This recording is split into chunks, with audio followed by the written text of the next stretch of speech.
Welcome back to The Price of Business. I'm your host, Kevin Price, talking to you about you and your business. It's your business to know what Dan Shedd thinks, and so we're going to spend some time with him here on the program. Of course, you know Sigmund Kramer, my producer, and we like to do these segments typically daily with Dan. Dan's an intern who is working with our program and doing a lot of stuff now. He's doing a lot of our social media and writing articles, as well as providing some commentary on what's happening out there in the world out there. I like the topic you had for us today. You and I were chatting about it yesterday on the phone, Dan. Tell us what you got.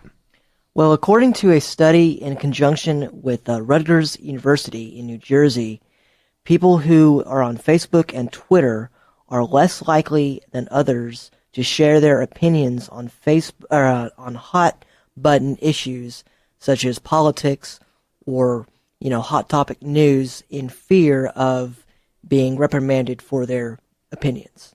Yeah, very interesting. And I think this is something that is no surprise, Sigmund. No surprise at all. I mean, there are taboo subjects that we have to deal with in the workplace, politics and religion being two of them. I would say in polite society, there are certain things that a lot of people just don't talk about. When you go to parties, do you want to be known as that guy who is the rabble-rouser who's always talking about, the problem with the Clintons or the Bushes or the Obamas or whoever? Or do you want to just go there and be the guy that has fun and kind of stays away from those topics? And so, Facebook's no different. It's social media. It's society. It's dealing with, people in groups. So I think that for a lot of them, in fact, I have a lot of friends because I am one of those guys that goes to the party and talks about politics. So on Facebook, I'm the same way, and I've got a lot of friends who just you never hear from when those posts come up. But if I post a cute picture of my kid or a puppy or something, they're all over it. Yeah, absolutely. And so, kind of give me a sense, Dan, of how overwhelming this fear is or angst when it comes to talking about politics. Of course, that's all I talk about on my Facebook, and you do the same thing, Sigmund. But talk a little bit about that, Dan. Give us some numbers. Well, according to the survey, 86% of the people surveyed would discuss their views about, in this instance, government surveillance. But other people would say just 42%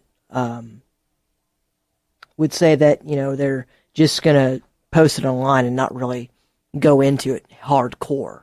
So they might post a link to something, but then they're not really going to delve into commentary about it. Exactly. Let the article itself be the commentary, and give the benign, what do you think of this, or something like that. Exactly.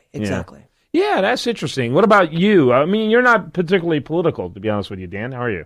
No, I'm not. I tend to stay away from that just because it's so hot topic and so heated. Polarizing. Kind of polarizing. And I'm not the type of person to just go after somebody. You're not a rabble-rouser? No. You're not I'm more of the, sit back and chill and then give my opinion. I'm not going to just, go all in all at once. Yeah, but you don't strike me as particularly political anyway. No.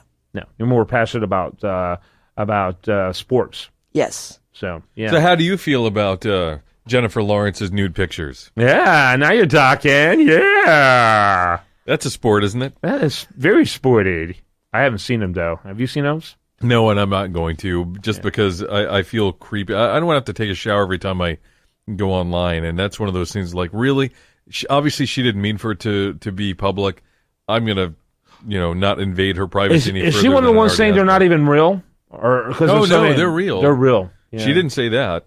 I mean, but that kind of stuff just bugs me. It's like it's very sad, actually. It's kind of indicative of a culture gone awry. Actually. What's weird is I feel violated, even though it didn't happen to me. I feel violated for her. It's like you go home and you get out of your car and you go to unlock your door and you realize it's already open, and then you walk in your house. What's missing? Yeah, what's missing? And you go around and you think, okay, something has happened. I can't explain it. Something's happened. And then you find out, oh, yep, they stole my computer or they stole whatever. that feeling you get when something like that has happened is it's very violative. It's very it's a visceral feeling, and I'm sure that they feel like this, and they can't ever live it down. Yeah. So I'm not gonna be part of it. Nope. Not that I'm making it worse because she doesn't know me, but I'm not gonna partake. It's like looting. It's like intellectual property no, it's like looting. it's like peeping Tom. It's the epitome of that type of thing. Yeah, absolutely. And usually I like being a creepy guy, but no. And that makes you. I hope that is particularly for younger people. A nice warning shot over their bow that they better be careful what they do, what they take pictures of. If you take a picture on anything digital, don't ever expect it to be completely secure. And same goes for emails and comments that we make on Facebook. And this is part of the issue you're covering in that article, Dan.